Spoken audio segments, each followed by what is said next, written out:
जी अस्सलाम वालेकुम अहबाब। आज दबिस्तान इल्मो अदब में ज़रबनिसा ज़ेबी आज फिर आपके साथ एक अदबी मौजू भी है ये हमारा, और बहुत अहम सेंसिटिव मौजू है जिस पर हम बात करना चाह रहे हैं आपके साथ।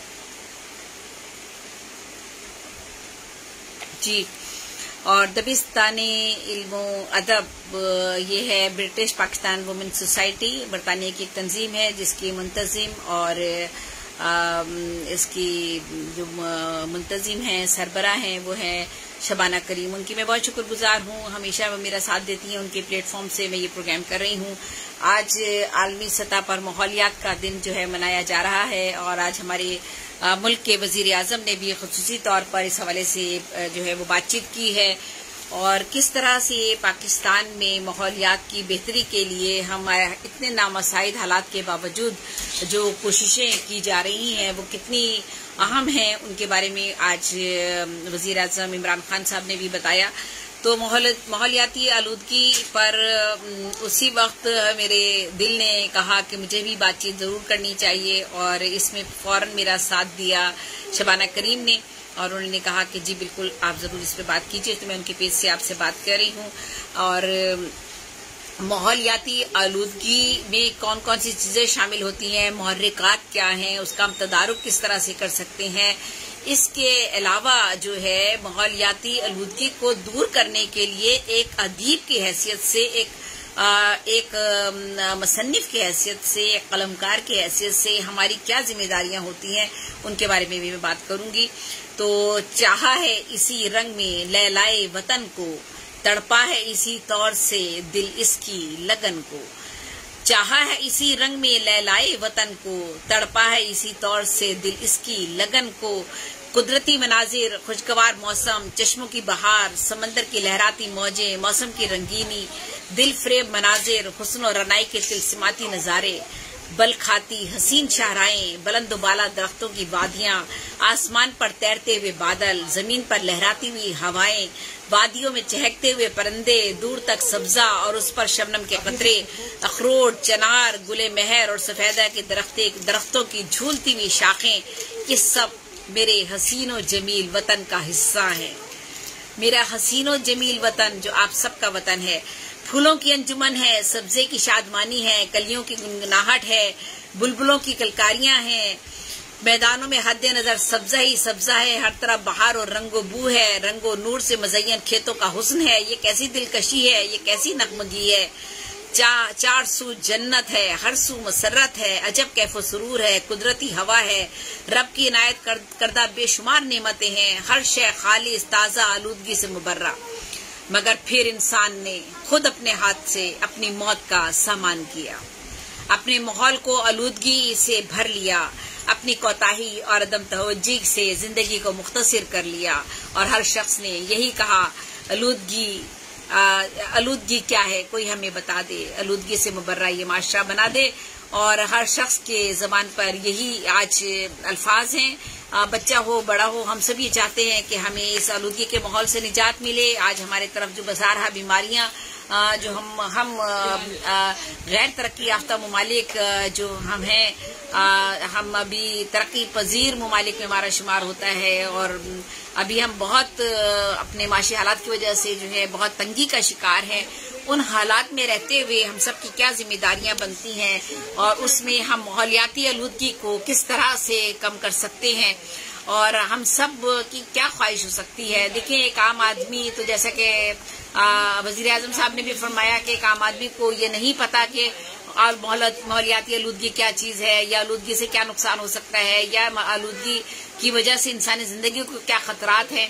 लेकिन हम में से वो लोग जो आजकल तो मेरा ख्याल है कि हम किसी को भी ये नहीं कह सकते कि वो पढ़ा लिखा नहीं है, इसलिए कि अगर सोशल मीडिया आप तक पहुंच गया है, अगर आपके पास रेडियो है, आपके पास अखबार है, आपके पास लोग हैं तो हम इर्द गिर्द हमारे बुजुर्ग हैं, हमारे बड़े लोग हैं, हम सब एक दूसरे से कुछ ना कुछ सीखते हैं और इसी माहौल में हम वो बहुत सारी बातें जान लेते हैं जो हम किताबों से भी नहीं पढ़ पाते या जिनके बारे में हमें किताबों में भी नहीं मिलता। लेकिन जो पढ़ लिखे हैं उनके लिए तो कोई मसला ही नहीं है। इल्म जो है वो उन तक पहुंचा हुआ है और वो उनकी ये जिम्मेदारी सबसे ज्यादा बनती है कि जो तालीम याफ्ता लोग हैं, जो बाइल्म है, वो इन मसाइल को हल करने के लिए सबसे आगे आए और यही हम सबका जो है मकसद भी होना चाहिए।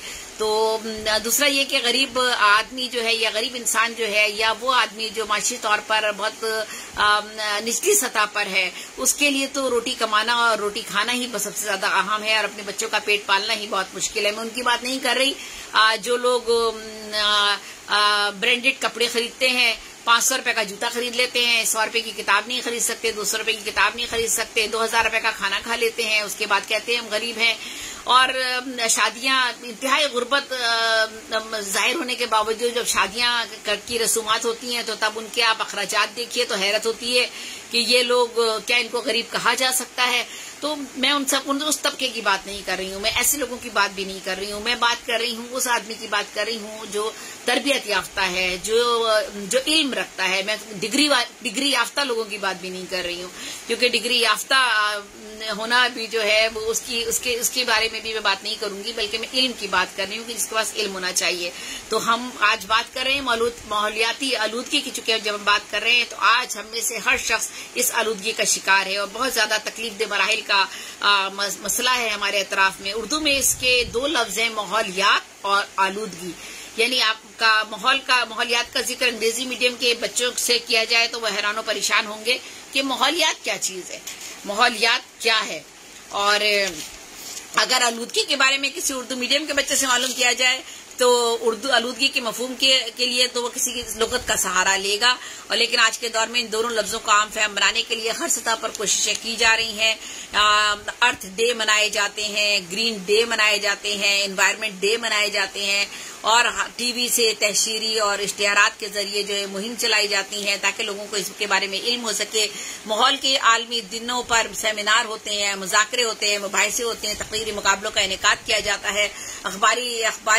अखबारात खुसूसी तौर पर ज़मीन में भी शाया करते हैं, टेलीविजन और रेडियो से भी मालूमाती प्रोग्राम नशर किए जाते हैं। माहौल को आलूदगी से बचाने के लिए किताबचे भी शाया किए जाते हैं। मीडिया हो या अखबारात, स्कूल के तालिब इल्म हो या सरकारी मुंतजमीन, महज़िब शहरी हो या समाजी शख्सियात, मौजूद सहाफ़ी हों या मारूफ उलमा, गर्ज के हर शख्स अपने तई माहौलियात की आलूदगी के बारे में वजाहत के सिलसिले में कोशा है। और जब ये मफहूम आम फहम हो जाएगा तो यकीनन हम माहौलियात के तहफ़्फ़ुज़ के इक़दामात को भी मौसर बनाएंगे। माहौलियात और आलूदगी दोनों बज़ाहिर बहुत सकील और भारी लफ्ज़ हमें नजर आते हैं, लेकिन अगर मामूली सा गौर किया जाए तो माहौलियात से मुराद हर शख्स के इर्द गिर्द का वो माहौल है जिसमें वो रहता है। और आलूदगी के मायने है गंदगी। इन लफ्जों की अगर तशरीह यहाँ इसलिए भी जरूरी है कि ये कोई अदबी तख्लीक तो है नहीं जिसे पढ़े लिखे दानिशवर आलिम या अदीब या शायर पढ़ेंगे या मैं उनके लिए कोई बात कर रही हूँ, बल्कि ये तो एक सहाफती तख्लीक है, या ये कहना चाहिए या एक हमारा एक सहाफी भी जो है जो अखबार में कॉलम लिखता है वो इन चीजों के बारे में बहुत ज्यादा वजाहत करता हुआ हमें हर तरफ नजर आता है। और हमारा मीडिया भी इस सिलसिले में अपना एक अहम किरदार अदा कर सकता है। तो जो भी मजमून, मकाला, इंशाइया, फीचर तहरीर किया जाता है वो ऐसा होना चाहिए कि इतना दिलकश और आम फहम होना चाहिए कि एक तो दिलचस्पी उसमें हो और दूसरा ये कि इतना आम फहम हो कि लोगों तक वो बात पहुंच जाए जो बात हम पहुंचाना चाहते हैं। तो बच्चे भी इस सिलसिले में तकरीर कर सकते हैं, तकरीरी मुकाबलों का इनेकाद किया जा सकता है, उन्हें इनामात दिया जा सकते हैं और माहौलियात की आलूदगी से उन्हें आशना करने के लिए उनकी हौसला अफजाई की जा सकती है। बच्चों से ही कौमों का मुस्तकबिल होता है, बच्चे हमारा सरमाया है, ये बच्चे ही कल इस मुल्क की बागदौड़ अपने हाथों में संभालेंगे और अगर उन्हें इस आलूदा माहौल से निजात न दिलाई गई तो हमारे मुल्क का मुस्तकबिल पचमुर्दा, बीमार, बदहाल और मायूसी की कैफियत से दो चार होगा। देखिए कि हमारे अतराफ क्या सूरत हाल है, ऑक्सीजन की किस हद तक कमी हो गई है, हम किस हजार तरह की बीमारियों और जरासीम का शिकार हो चुके हैं। बच्चे से लेकर आखिरी उम्र तक कोई शख्स ऐसा नहीं है जो डॉक्टर के पास ना जाता हो, हर शख्स किसी न किसी बीमारी का शिकार होता है और बचपन से ही आप दुनिया में आते हैं तब से ही आपके साथ बीमारियां जो है वो लगी हुई होती हैं और एंटीबायोटिक्स और दवाइयां और डॉक्टर ये हमारी जिंदगी का लाजमी हिस्सा हो जाते हैं। हम खाना खाएं ना खाएं लेकिन दवाइयां हमारे लिए बहुत अहम हो जाती हैं। इसकी सबसे एक बड़ी वजह हमारी माहौल माहौलियाती आलूदगी है। माहौलियाती आलूदगी रोज बरोज न सिर्फ पूरी दुनिया को अपनी लपेट में ले रही है, बल्कि पूरे कुर्राए अर्ज को अपनी गिरफ्त में जकड़ती जा रही है। मौजूदा दौर की नित नई इजादात और साइंसी अख्तरात ने इंसान को आराम और शाइशात के साथ साथ दुखों और तकलीफों से भी बुरी तरह दो चार कर रखा है। अब आप एक मामूली सी मिसाल ले लीजिए, इंटरनेट इजाद हो गया है, हमारे पास सेल इजाद हो गया है। मैं बार बार इस मौजू पर आ जाती हूँ। कंप्यूटर भी इजाद हो गया है, लैपटॉप भी हमारे सामने आ गया है, सहूलतें बहुत हो गई हैं, हर चीज की आसानी हो गई है और हम अपनी बात पूरी दुनिया में 1 मिनट में पहुंचा सकते हैं। जहां इसके मस्बत पहलू है, वहां इसके मनफी किस कदर पहलू है, क्या इसका कोई अंदाजा कर सकता है? आज हमारे गोद का जो बच्चा है उसके हाथ में फोन होता है और माँ वो फोन इसलिए उसके हाथ में थमा देती है कि बच्चा इतनी देर तक मोबाइल पर रहेगा तो मैं अपना काम कर लूंगी। तो हमारे हर घर में ये हर घर का जो है ये हम एडिक्ट हो चुके हैं। हम नशा हमें हो गया है इसका, हम सब इसका शिकार हैं। इसमें न सिर्फ इसमें बच्चों का कसूर इसमें कम, बल्कि हम सब लोगों का, बड़ों का कसूर इसमें बहुत ज्यादा है। यहाँ मैं फिर इस तरफ आ जाती हूँ, क्या आप समझते हैं कि इसकी रेज हमें नुकसान पहुंचा रही है कि नहीं पहुंचा रही है? क्या आप नहीं जानते कि हम जो ये सेल इस्तेमाल करते हैं इतने घंटों, इससे हमारी आंखों को किस हद तक नुकसान पहुंच रहा है, हमारी आंखों की बिनाई किस हद तक मुतासिर हो रही है। लेकिन इस सब के बावजूद हम जो है वो इन सब चीजों के आदी होते चले जा रहे हैं। जो हम माशी, समाजी, इक्तिसादी, ज़राई और सनती तरक्की की जानिब कदम बढ़ा रहे हैं, अपनी तंदुरुस्त और तवाना जिंदगियों को दाव पर लगाने पर मजबूर हो रहे हैं। जरूरत इस अमर की है कि तरक्की के साथ साथ तनज़्ज़ुली पर भी हमारी नजर बराबर रहे और इंसानी जिंदगियों को नुकसान पहुंचाने वाले अवामिल पर पूरी आलमी बरादरी मिलजुल कर काबू पाने की कोशिश करे। कुदरत ने हमें साफ सुथरी हवा दी, हमने उसे कारखानों, फैक्ट्रियों और सनती अदारों के जहरीला धुआं उसमें मिला दिया। इन फैक्ट्रियों से फासिद मादे निकलते हैं, सनती फुजला और जहरीले अज्जा का इखराज निद्दी, नालों और समंदरी पानी को आलूदा करता है, जबकि बहरी जहाज भी समंदर की आलूदगी में इजाफे का सबब बनते हैं। यूं समुद्री हयातियात, मछलियां, झींगे और केकड़े वगैरह ने जहरीली मादों को अपने वजूद में शामिल करके इंसानी जिंदगी को मुतादिद बीमारियों से दो चार कर रखा है। मैदे और आंतों की सोजिश बढ़ गई है, आंखों की बीमारियां फैलने लगी हैं, जल्दी अमराज में इजाफा हो गया है। ट्रांसपोर्ट, बसों, ट्रेनों, ट्रैफिक और कारखानों से निकलने वाले शोर ने इंसानों को असाबी थकावट, दिल के दौरे और ज़हनी खलल जैसे अमराज से शनासा कर दिया है। अल्लाह ताला ने इंसान के लिए फल, फूल, सब्जियां, खेत, बागात पैदा किए ताकि वो तंदुरुस्त और तवाना रहकर अपने रब का शुक्र अदा कर सके, लेकिन इस नाशुक्र इंसान ने खुद ही अपनी फसलों और अपने लहलहाते बागों, लहराते फूलों और सब्जियों के खेतों को कीड़े मार अद्वियात और मसनूई खाद से जहरीला करके माहौल की आलूदगी को और बढ़ा दिया है। साइंस ने और तरक्की की, कपड़े की थैलियों से प्लास्टिक की थैलियों पर हम आ गए। फिर मालूम हुआ कि प्लास्टिक की बोतलों और डब्बों और काली थैलियों से कैंसर जैसे अमराज जन्म ले रहे हैं। जंगलात और दरख्त हमारी जिंदगियों की बका की जमानत थे, हमें ऑक्सीजन की फराहमी में अहम किरदार अदा किया करते थे, लेकिन हमने खुद ही उन्हें काट डाला, अपने घर के फर्नीचर में इस्तेमाल कर लिया, फिर लकड़ी को घरों में जलाने के काम में ले आए। इंसानों का दम घुटने लगा, फजा में ऑक्सीजन की कमी बढ़ गई। दमा, सांस और टीबी के अमराज ने इंसानों को अपनी गिरफ्त में ले लिया। सालम, रद्दी, गत्ते के डब्बे, प्लास्टिक की बोतलें, कूड़ा करकट, छपाई और रंगाई में इस्तेमाल होने वाला खाम माल में छुपा हुआ जहरीला मादा भी इंसानी जिंदगी को जिक पहुंचाए बगैर न रह सका। कुदरत ने इंसान को हवा, फल फूल, सब्जियां और दीगर हजार नेमतों के अलावा साफ पानी जैसी नेमत से भी मुतारिफ करवाया, लेकिन ये हमारी बदकिस्मती है कि हमारे अमाल की गिरफ्त ठहरी कि हम पीने के पानी को भी आज तरस गए हैं और गंदा पानी इस्तेमाल करने की वजह से पेट की बीमारियों, बदहजमी, हैजा, आंतों के अमराज, आंतों के जख्म और डायरिया जैसे अमराज का शिकार हो चुके हैं। कराची में तो सूरत हाल ये है कि गली गली में जो है वो आपका जो बोरिंग हुई भी है और हम बोरिंग का पानी इस्तेमाल करने पर मजबूर है। हमारी स्किन की बीमारियां, सर के बालों का झड़ना और आंखों में वो चेहरे पर जब वो पानी इस्तेमाल करते हैं, खारा पानी इतना शदीद होता है, वही पानी फिर हम खाने पीने में इस्तेमाल कर रहे हैं, खाने पकानों में इस्तेमाल कर रहे हैं। तो ये सारी चीजें मतलब पानी नहीं है, मीठा पानी पीने के लिए नहीं है, बहुत सारी चीजें हैं। तो आबादी के बढ़ते हुए दबाव और इंसान की लापरवाही ने खुद इंसानों पर दायरा हयात तंग कर दिया है। मंशियात के आदी अफराद ने भी माहौल को आलूदा करने में कोई कसर नहीं छोड़ी। तम्बाकू नोशी ने न सिर्फ खुद को नुकसान पहुंचाया बल्कि फजा में छोड़े गए तम्बाकू के धुएं ने बच्चों, औरतों और दीगर अफराद को भी गले और हलक के कैंसर जैसे अमराज में मुब्तला कर दिया है। मिसबा खानों के अलाइशात, कुदरती गैस के अखराज, तापकारी शुआएं, ठोस ज़ायाशुदा मवाद, मदनी तेलों का जलना, पुरानी फैक्ट्रियों का धुआं और पेट्रोल में शीशे के ज्यादा इस्तेमाल ने आलूदगी के मसाइल को बढ़ा दिया। इंसान की तबाही और बर्बादी और मुख्तलिफ अमराज के फैलाव में बढ़ चढ़ कर हिस्सा लिया है। और जी मैं आपसे बाद में बात करती हूँ। जी बिल्कुल, आज सूरत हाल इतनी गंभीर है कि दुनिया भर के साइंसदान और माहिरीन माहौल की आलूदगी के इस मसले को हल करने के लिए तकदों में मसरूफ हैं और हर मुल्क अपनी अपनी बिसात के मुताबिक माहौलियाती तहफ़्फ़ुज़ के इस्लाहात पर पूरी तुंदही से अमल पैरा होने के लिए कोशा है। अक़वाम मुत्तहिदा और दीगर ममालिक की तरह पाकिस्तान भर में भी इस मसले से निपटने के लिए बाकायदा माहौलियात से मुताल्लिक एक महकमा वजारत भी कायम किया गया था और बाद में उसकी जिम्मेदारी भी यहाँ पर मोतबर लोगों को दी गई। उनके फाल किरदार, ज़ाती दिलचस्पी और कोशिश की वजह से मुल्क के माहौलियाती इदारे की आलूदगी जो है किसी हद तक कुछ कम कह सकते हैं कि कम हुई है। जिस तरह के कहा गया है कि कई अरब जो है वो दरख्त लगाए गए पेशावर के इलाकों में और इसी तरह से जो हमारे जहाँ और दरख्त जहाँ लगे हुए हैं उनको काटने पर पाबंदी लगा दी गई है। और तो बहरहाल बिल्कुल पाकिस्तान ने अपने तौर पर कोशिशें उसकी जारी हैं। हुकूमत पाकिस्तान ने महदूद वसाइल के बावजूद अपने तौर पर तमाम सूबे में माहौलियात के तहफ़्फ़ुज़ के इदारे भी कायम कर रखे थे और इसी तरह सिंध में भी माहौलियात का इदारा कायम है और पूरे पाकिस्तान भर में जो इदारे जो है वो मौजूद है और उनका मकसद यही है कि ऐसे तहफ़्फ़ुज़ात जो है माहौलियात के तहफ़्फ़ुज़ के लिए ऐसे इक़दाम किए जाए कि इस माहौल को बेहतर से बेहतर बनाया जाए।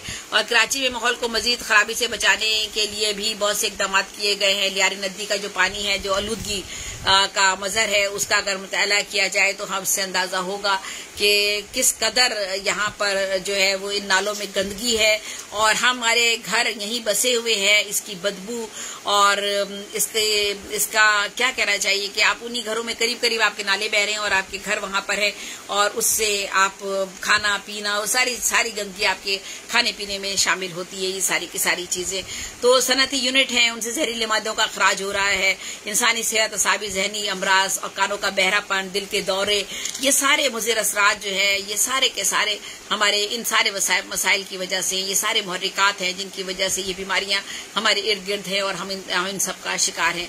अदारे तहफ़्फ़ुज़ माहौलियात और ये जो है आलमी बैंक और अक़वाम मुत्तहिदा के इदारे ये सब मिलकर पूरी दुनिया को ये माहौलियात की तब्दीली के लिए जो है वो इक़दाम करने पड़ेंगे, वरना सिर्फ जो है वो चंद लोगों के काम करने से बहरहाल कोशिश तो यही होती है कि कतरे पानी का, दरिया का एक कतरा, पानी का एक कतरा और फिर दूसरा कतरा और तीसरा कतरा, यही कतरे कतरे बनकर दरिया और समंदर बन जाता है। तो कोशिश तो हमें अपने आप से करनी चाहिए। जैसे कि मैंने आपको बता ही दिया कि आलूदगी का मतलब है गंदगी से सफाई। तो जब हम गंदगी से सफाई नहीं करेंगे, बेशक दरख्त लगाना, पौधे लगाना हमारे लिए कितना अहम है ये हम सब समझते हैं, लेकिन उन पौधों की सफाई भी असल जरूरी है। अगर हम उन पौधों को झाड़ झनकार की तरह अगर वो फैलते चले जाएं और उनमें कीड़े मकोड़े बसेरा कर लें और वो जो है वो और ज्यादा हमारे लिए नुकसानात का सबब बनना शुरू हो जाए तो वो भी मुनासिब नहीं है। तो इनके लिए बहुत जरूरी है कि हम अगर पौधे लगा रहे हैं तो उन पौधों की हिफाजत भी की जाए, उनकी देखभाल भी की जाए और उनकी कटाई छटाई का काम भी बाकायदगी के साथ किया जाए। खासतौर पर कराची में चूंकि पानी के मसाइल बहुत ज्यादा है, ग्रीनरी यहाँ हमें अब उस तरह नजर नहीं आती जिस तरह से एक जमाने में यहाँ पर बागात वगैरह लगाए गए थे, लेकिन अब वो कम हो गए हैं। और ये चूंकि हम पूरे पाकिस्तान की बात कर रहे हैं, इस सिलसिले में मैंने पहले भी चूंकि कहा है कि ये तमाम सिफारिशात हैं और के तमाम इदारों को इसमें मिलजुल कर काम करना पड़ेगा और माहौलियाती आलूदगी से हम सबको एक दूसरे से मुतारिफ कराना होगा। कराची शहर को तो साफ हवा की फराहमी और माहौलियाती आलूदगी से बचाने के लिए जो है वो बहुत ज्यादा इक़दाम की जरूरत है। न सिर्फ कराची बल्कि पूरे सिंध की मैं बात कर रही हूँ और यही सूरत हाल बलूचिस्तान के भी इलाकों में है, नवाही इलाकों में भी है। सिंध के इलाके हों या पंजाब के जो है नवाही इलाके हैं या गैर तरक्की याफ्ता इलाके हैं, वहां भी सूरत हाल बिल्कुल इसी तरह से हमें नजर आती है। तो हमें जो है हम सिर्फ चंद शहरों को, जो शहरों का माहौल जो पहले बहुत अच्छा हुआ करता था, वो तो शहरों का माहौल भी अब इस हद तक खराब हो चुका है कि उसके बारे में क्या बात की जाए। हम में से मेरा ख्याल है हर शख्स जानता है। तो माहौलियाती आलूदगी पर आज मैं ये चाह रही थी कि आप लोगों से बातचीत करूं, तो ये मैंने माहौलियाती आलूदगी के हवाले से बातचीत आपसे की है, लेकिन मैं थोड़ा सा जिक्र ये जरूर करूंगी कि उर्दू अदब में माहौलियात या इको अदब क्या चीज है, चूंकि एक अदीब की हैसियत से हम सब की क्या जिम्मेदारियां बनती हैं। शायर है, अफसाना निगार है, नोवेल नवीस है, कहानी नवीस है, सहाफी है, तो ये इको अदब क्या चीज है और ऐसा अदब जो है वो क्या कर सकता है, क्या किरदार अदा कर सकता है। माहौलियाती अदब, इको अदब, माहौलियाती अदब इंसान और गैर इंसानी माहौल को अगर ज़हीर बहस लाता है और जिसमें बढ़ती हुई आलूदगी, सरहदी तरक्की की आलूदगी, शहरी आबादियों का फैलाव, माहौलियाती असरात, पेट्रोलियम मसनूआत का बेदरिग इस्तेमाल, कुदरती वसाइल की तबाही, समंदरों और दरियाओं की बढ़ती हुई आलूदगी, झीलों, दरियाओं, समंदरों, पहाड़ों और जमीन का फितरी तज़ीन और खूबसूरती के ढांचे का बढ़ता हुआ नाकाबिल तलाफी नुकसान, मदनी जखायर का बेदरिग इस्तेमाल, कुदरती माहौल और जंगली हयात की दिन ब दिन बढ़ती हुई तबाही, जंगों और कुदरती वसाइल के जिया के बाइस इंसानी बका पर दबाव और तबाहकुन असरात। माहौलियाती अदब के मसाइल ने 20वीं सदी के अख्ताम से और 21वीं सदी में बहुत ज्यादा शिद्दत अख्तियार की, जबकि इनसे कबल सदियों में कई तहरीकों ने अदब को भी मुतासिर किया। इन सारी बातों से पूरी दुनिया के अदब को, जिसमें तरक्की पसंद तहरीक, रोमानी तहरीक, जदीदियत और माबादियत की तहरीक, जदीदियत और माबादियत, जदीदियत और पोस्ट कॉलोनियों की जब हम बात करते हैं, उन जैसी कई तहरीकों ने जन्म लिया। फितरत और माहौलियात की इस तबाही पर न सिर्फ ये सब हम एहतिजाज अदीब करते हुए नजर आते हैं, बल्कि बाज़ मरतबा शदीद रद्द अमल का इजहार करते हुए भी नजर आते हैं। लेकिन खासतौर पर हमारे अदीब को भी इस मामले में बहुत काम करने की अभी जरूरत है और माहौल और कुदरती वसाइल की एक बर्बादी ने शायर और अदीब की तवज्जो भी इस बड़े मसले की जानिब गो के मबजूल जरूर कराई है और उन्होंने माहौलियाती अदब भी तख्लीक किया है और अपनी तख्लीकात का उसका हिस्सा बनाया है।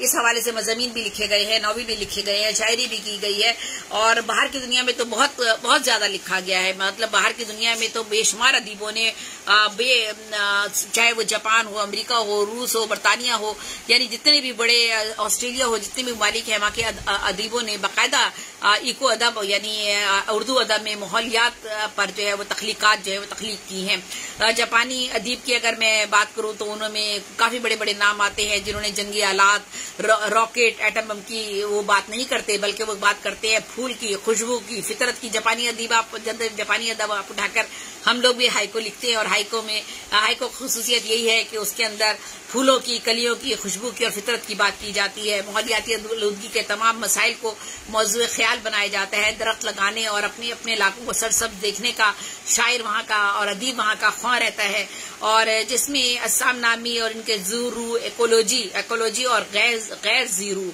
मजमूई माहौल के माबैन रवाबित का मुताला किया जाता है। उर्दू अदब में माहौलियात की अहमियत को समझते हुए कई अदीबों ने माहौल और जंगली हयात और शजरकारी और जंगलात और माहौलियात से मुताल्लिक दीगर मौज़ूआत के पस मंजर और उनकी अहमियत और उनकी तबाही और बर्बादी पर मज़ामीन, अफसाने और नज़में लिखी हैं।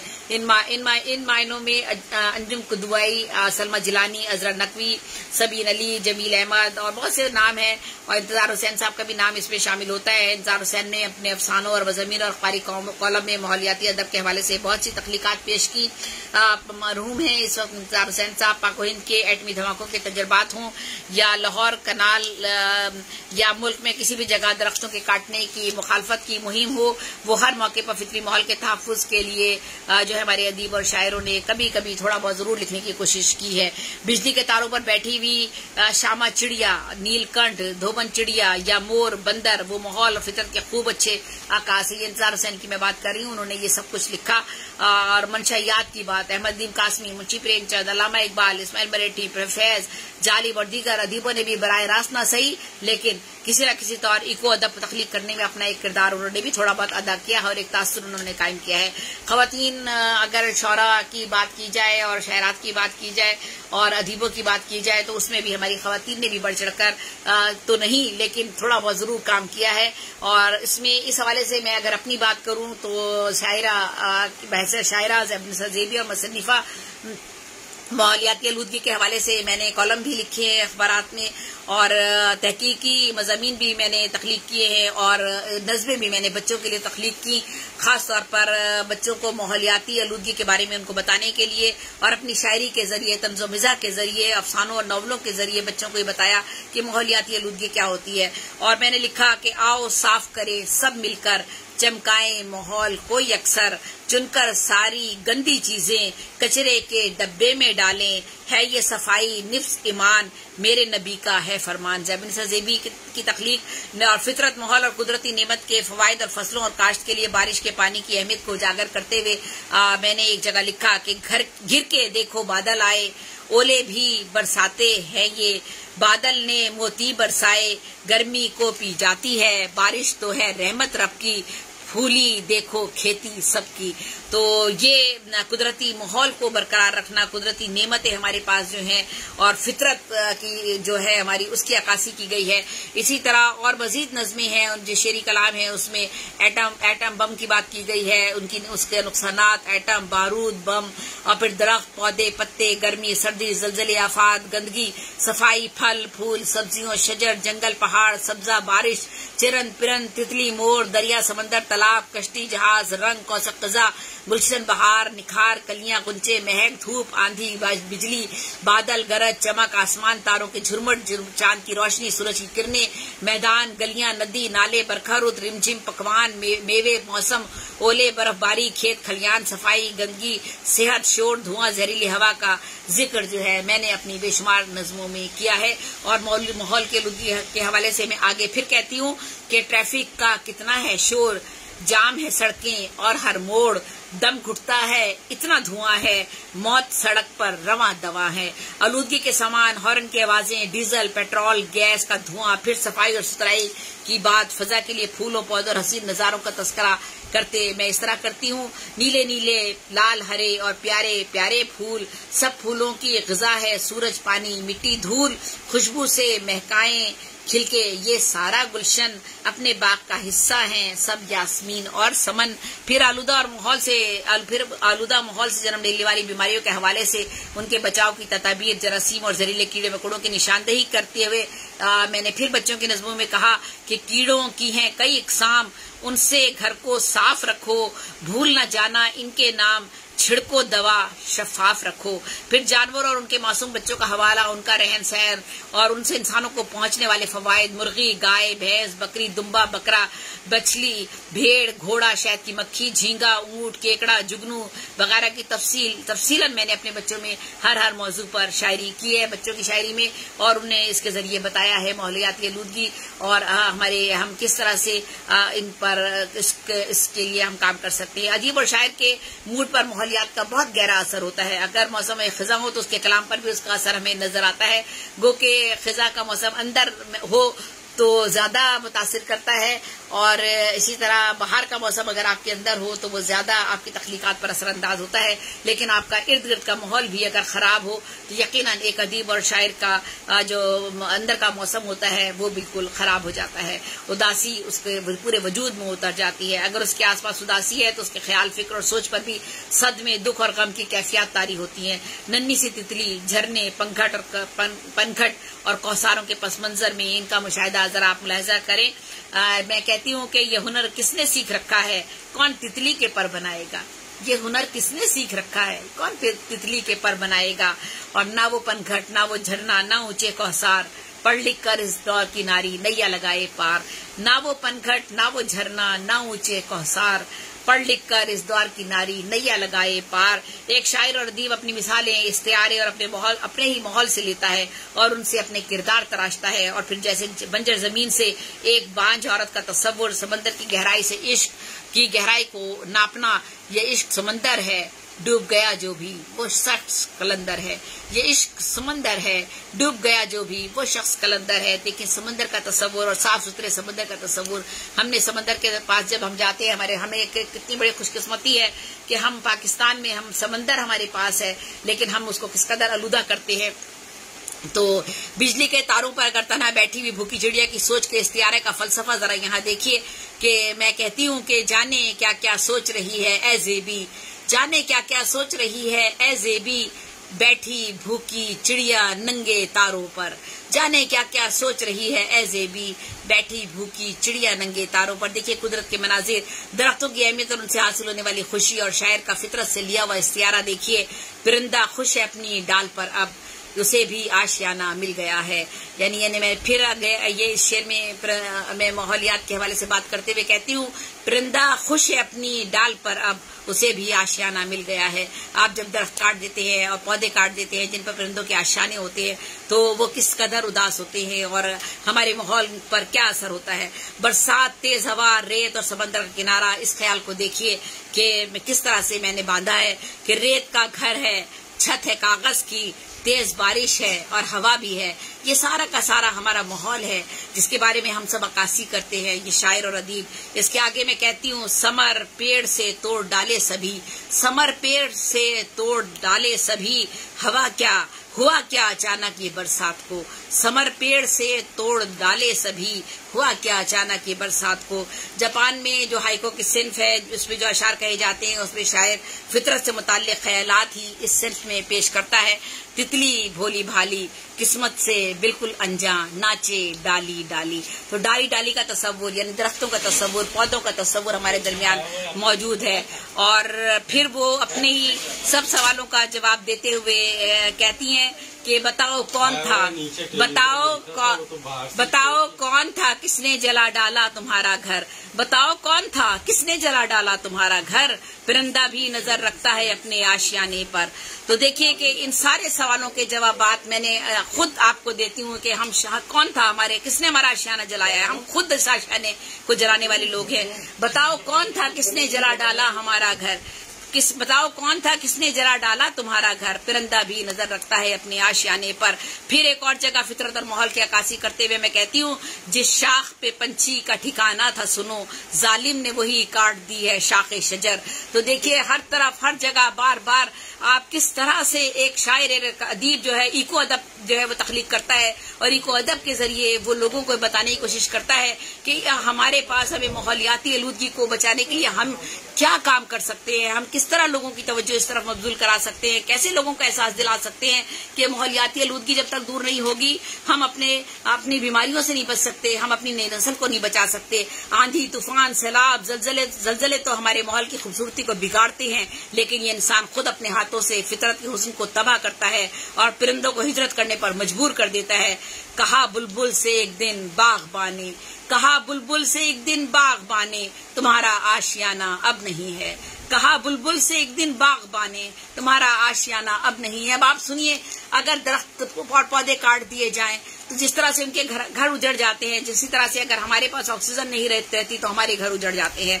कुछ इसी तरह एक और शेर में मैं कहती हूँ, कुछ इस तरह से हूँ मैं भी तेरी पनाहों में, कुछ इस तरह से हूँ मैं भी तेरी पनाहों में, कि जैसे नन्ही सी चिड़िया रहे औकाबों में। तो देखें ये चिड़िया, ये माहौल, ये फितरत, ये सारी चीजें हमारे माहौल की अक्कासी करती हैं। और आतिशी आलूदगी का अगर जिक्र किया जाए और उस कैफियत को अगर बयान किया जाए तो मैं कहती हूँ, बम धमाकों से नहीं महफूज मस्जिद और मजार, औरतों बच्चों की लाशें क्यों सरे बाजार है। तो देखिए ये भी माहौलियाती आलूदगी की बात है। बम है, रॉकेट है, गोलियां हैं, ये सारी चीजें माहौलियाती आलूदगी को हमारी खराब कर रही हैं। और अगर आबी ज़खायर का शिकवा किया जाए तो मैं कहूंगी कि मैं कैसे कहूँ प्यास से मरते नहीं पंछी, मैं कैसे कहूँ प्यास से मरते नहीं पंछी, ये सांस का रिश्ता भी तो पानी से जुड़ा है। मैं कैसे कहूँ प्यास से मरते नहीं पंछी, ये सांस का रिश्ता भी तो पानी से जुड़ा है। और हम इंसान आज पानी को मोहताज हुए।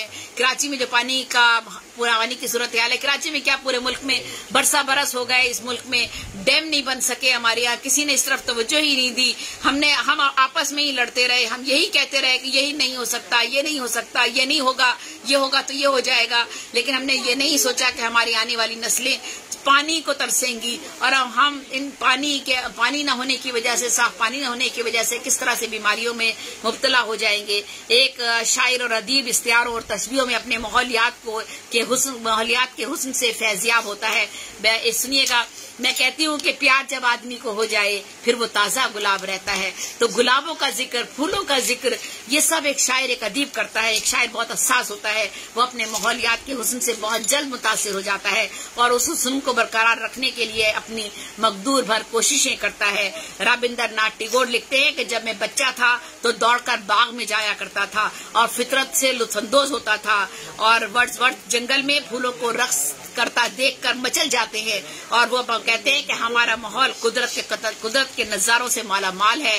हवा, पानी, रोशनी, हरारत, मखमली कालीन, कमल, गुलाब, चंपा, मोतिया, गेंदे, हरी भरी घास, मोर का नाच, शेर की धार, शहद की मक्खियों की बिनबिनाहट, कोयल की कूक, बुलबुलों की आवाजें, शेर, हाथी, हिरन, चीते, तोते, बंदर, पिरन, चिरंद, दिरंद, जमीनों आसमां, पहाड़, बिजली की चमक, चश्मे, झीलें, सितारे, जमीनों आसमान, चांद, सूरज, ये सब कुदरत ने हमें फैयाजी के नमूने हमें ये अता किए हैं। एक अदीब इस कुर्राए अर्ज के माहौलियात से मुतारिफ करा दे, एक अदीब इस कुर्राए अर्ज को माहौलियात से मुतारिफ करवाता है और आपके माहौलियात और इसकी हिफाजत का किरदार भी वो अदा करता है। वो सिखा सकता है कि हम अपने कुदरती वसाइल का इस्तेमाल किस तरह से करें, पानी के जिया से किस तरह से बचे। हमारा दीन इस्लाम इसराफ से हमें बचाता है। समाजी और माशरती तरबियत के दौरान सफाई और माहौल की आलूदगी से बचाने और तहफ़्फ़ुज़ का शऊर उजागर करने का हमें एक सलीका अता करता है। हमें एक हसास अदीब जदीद तरीन तरक्की याफ्ता मुल्क के एक कस्बे में अचानक चिड़ियाघर की बंदिश और हाथी की गुमशुदगी और हिरन और तोतों की अमवात पर अपनी परेशानी और दुख का इजहार करता है। माहौलियाती अदब में जमीनी आलूदगी, आबी आलूदगी, हवाई आलूदगी, शुआई आलूदगी, तापकारी आलूदगी और शोर वगैरह की आलूदगी शामिल होती है। यानी अगर हम माहौलियाती आलूदगी की बात करें तो सिर्फ एक चीज नहीं है। इस माहौलियाती आलूदगी में जमीनी आलूदगी, आबी आलूदगी यानी पानी की आलूदगी, हवाई आलूदगी, शुआई आलूदगी, शुआओं की तापकारी आलूदगी और शोर वगैरह, ये सारी की सारी आलूदगी में शामिल होते हैं, माहौलियाती आलूदगी में शामिल होते हैं। ये सब एक अदीब पर बुरी तरह असरअंदाज होते हैं, जिसको वो अपने अदब का हिस्सा बना सकता है। फितरी माहौल की अहमियत और उसकी बका के लिए कुरान और हदीस में जा बजा फितरत और फितरी मज़ाहिर का तस्करा किया गया है। कायनात में तवाजुन के बिगाड़ का सबसे बड़ा नुकसान इंसान को हुआ है और इसलिए इस्लाम में दरख्त काटने की वाज़ेह तौर पर ममानियत कर दी गई है और दरख्त लगाने पर जोर दिया गया है। सफाई को निफ्स ईमान कहा गया है। परिंदे, कीड़े, मछलियां और दरख्तों समेत कायनात के हर जानदार बेजान से मोहब्बत और उसकी हिफाजत को जरूरी करार दिया गया है। ये इंसानी फितरत है कि वो हुस्न खूबसूरती की तरफ कशिश रखता है। कुरान करीम में करीबन 200 से जायद आयतें ऐसी होंगी जो हमें कुदरत और फितरत की सराइयों की तरफ मतवज्जो करती हैं। मौलाना अबू कलाम आजाद ने सूरह फातिहा की तफसीर में कुदरती माहौल का जिक्र यूं किया है, जिस कुदरत ने हमें जिंदगी दी उसने ये भी जरूरी समझा कि जिंदगी की सबसे बड़ी नेमत यानी हुस्न और ज़ेबाइश की बख्शिश से भी माला माल कर दिया। उसने एक हाथ से हुस्न का एहसास दिया और दूसरे हाथ से दुनिया को जलवाए हुस्न बना दिया। तर्जुमानुल कुरान तफसीर सूरह फातिहा सफ़ा नंबर 109 पर यह जिक्र है। रानाइयों और खूबसूरतियों और कुदरत का रानाइयां और खूबसूरतियां कुदरत का वो अनमोल तोहफा है जो दुनिया के जाओ हसन सोने चांदी के ढेर से बढ़कर है। साफ सुथरा माहौल, आलूदगी से पाक समाज अल्लाह की नेमत है, जिसकी बका के लिए एक अदीब कारी में ये सोचो फिक्र उजागर होनी चाहिए कि वो किस तरह अपने माहौल की हिफाजत के लिए लोगों को इसकी जानिब मतवज्जा करे और लोगों को बताए कि हम इन सारी आलूदगियों से किस तरह से बचा सकते हैं अपने मुल्क को, अपने इंसान को, अपनी नई नस्लों को, अपने बच्चों को। और इसी कुर्राए अर्ज़ को आलूदा माहौल से पाक रखने के लिए गीतों, नगमों और कहानियों के जरिए कारी को हम रागिब किया जाना चाहिए। वो आने वाला हमारे कल हैं। आने वाले कल में इस सरजमीन की बका का सही वारिस हमारी औलाद है। सनती इनकलाब और कारखानों से निकलते हुए धुएं, शोर और आलूदगी से पाक साफ सेहतमंद जिंदगी को तबाही से दोचार करते हुए ये हमारे इर्द गिर्द का फैला हुआ माहौल, गंदगी का माहौल, हमारे शौरा और अदीब इको अदब तख्लीक करे। अभी इतना ज्यादा हम इससे आशना नहीं है। बहुत से लोगों को तो इको अदब के बारे में पता भी नहीं है और हमारे अदीब शायद उनका इस नाम से ज्यादा मुतारिफ भी नहीं है, लेकिन बहुत से शौरा ने इस सिलसिले में काम भी किया है। जैसा कि मैंने इंसार हुसैन के बारे में बात की है, उनके हमारे अदीबों को इस तरफ तवज्जो देने की जरूरत है, जबकि मगरिब में अदीब ने इस हवाले से बहुत ज्यादा काम किया है। वहां का उस अदीब ने ही इस अदब को मुतारिफ कराया है, इसी इको अदब को, जिसमें फितरत से लगाव और बागबानी के शौक को उभारा गया है। लहलहाती फसलें, खेत, जंगल, पहाड़, वादियां, रेगजार, सब्जा, गुल, रोशनी, चमक, खुशबू, चिरंद पिरंद की मौसीकी से लबरेज आवाजें, रंग बरंग के हैरत अंगेज जानवर, कीड़े मकोड़े, परिंदे, कतार अंदर कतार, रंगारंग खूबसूरत फूलों की कतार, और बहार, फिर खिजा के मौसम, रंगों के दरख्तों के बदलते हुए रंग, झड़ते हुए पत्ते, सूरज और चांद का निकलना, सुबह और शाम का नमदार होना, कुदरत और फितर की बेशुमार सनाइयों का पता देते हैं। कुदरत की इन सनाइयों और फितरत की रनाइयों को महफूज रखने के लिए जरूरी है कि ऐसा अदब तख्लीक किया जाए जिसमें माहौलियात के बारे में संजीदगी से मालूमात मुहैया की जाए और एक आम आदमी ये जान सके कि माहौलियाती आलूदगी क्या है और उससे कैसे बचा जा सकता है। मैंने इसमें एक इको अदब का थोड़ा सा हिस्सा शामिल किया है और कोशिश की है कि बहुत तेज पढ़कर मैं इस बात करके इस माहौलियाती आलूदगी में अपना हिस्सा जरूर डालूं, क्योंकि जब मैंने आज सुबह माहौलियाती आलूदगी पर बातचीत सुनी तो मेरी ये ख्वाहिश हुई कि एक अदीब होने के नाते, एक अहले कलम होने के नाते जो हमारा फरीजा है हमें उसे अदा करना चाहिए। हम एक कलमकार ही जो है वो लोगों को रास्ता दिखाता है, जो वो लीडर होता है, वो रहनुमा होता है, वो कौमों की तकदीरें बदल सकता है। शायरी और अदब जो है वो सिर्फ रोमांस नहीं है, सिर्फ इश्क नहीं है, बल्कि शायरी और अदब जो है वो जिंदगी के हर पहलू से झलकता है और ये शायर और अदीब का और हमारे मुसन्निफ का और अहले कलम का हक है और उसकी जिम्मेदारी बनती है कि वो अपने समाज को अब वो तमाम चीजें पहुंचाए, वो तमाम मालूमात पहुंचाए जो उनके लिए जरूरी हैं और उनके मुल्क की और उनके वतन की उनके लिए फख्र का बाइस बन सकती हैं और वतन की खुशहाली का सबब बन सकती हैं। तो ज़ैब-ए-निसा ज़ेबी को इजाजत दीजिएगा। आज मैं बहुत अपने तय मैंने कोशिश की है कि आप तक माहौलियाती आलूदगी के बारे में मालूमात जो है कुछ न कुछ पहुंचा सकूं और साथ साथ मैंने अदीबों का भी आखिर में जिक्र जरूर किया और इको अदब का भी मैंने तस्करा किया। तो यकीनन हमारे शौरा जो आजकल बहुत से मुशायरे करवा रहे हैं उनको चाहिए कि वो इको अदब के हवाले से भी कोई मुशायरा जरूर करवाएं ताकि हमारे शौरा भी और अदीब भी जो हैं वो इस तरफ राग़िब हों और माहौलियाती आलूदगी से जो है वो मुल्क को बचाने में अपना किरदार अदा कर सकें। आमीन सुम्मा आमीन। अल्लाह ताला हमारे मुल्क को बदनजर से बचाए। हमारे मुल्क में हजार दुनिया भर की नेमतें हमारे पास मौजूद हैं। अल्लाह ने हम पर बहुत करम किया है, बहुत उसकी रहमतें हैं, हमें उसका बहुत शुक्र अदा करना चाहिए। तो ज़ैब-ए-निसा ज़ेबी को इजाजत दीजिएगा। अल्लाह हाफिज, अल्लाह निगहबान। और भाई आप में से बहुत से लोगों का बहुत शुक्रिया जो यहाँ मौजूद थे। आप कुछ सवाल भी कर रहे थे। किसी साहब ने मेरी किताबों का भी पूछा था, तो मैं किताबों के हवाले से मेरी किताबें मार्केट में मौजूद है। ज़ैब-ए-निसा ज़ेबी के नाम से मैं लिखती हूँ और मेरी किताबें मार्केट में भी आपको मिल जाएंगी। और वैसे व्हाट्सएप पर आप मुझे मैसेज कर सकते हैं और मैसेंजर में मैसेज कर दीजिएगा, मैं फ़ोन नंबर दे दूंगी, आप वहाँ से भी मुझे बताएंगे तो मैं आप किताबों के बारे में बता दूंगी। शबाना करीम आपका बहुत बहुत शुक्रिया। और ब्रिटिश पाकिस्तान वुमेन सोसाइटी बरतानिया की मैं शुक्रगुजार हूँ कि आज मैंने ये प्रोग्राम किया और मैंने अपना हिस्सा, अपना हक अदा किया, थोड़ी सी जिम्मेदारी मैंने अदा की इसमें। अल्लाह हाफिज, अल्लाह निगहबान। अल्लाह ताला मेरे पाकिस्तान को सलामत रखे, सरसब्ज़ व शादाब रखे। आमीन सुम्मा आमीन।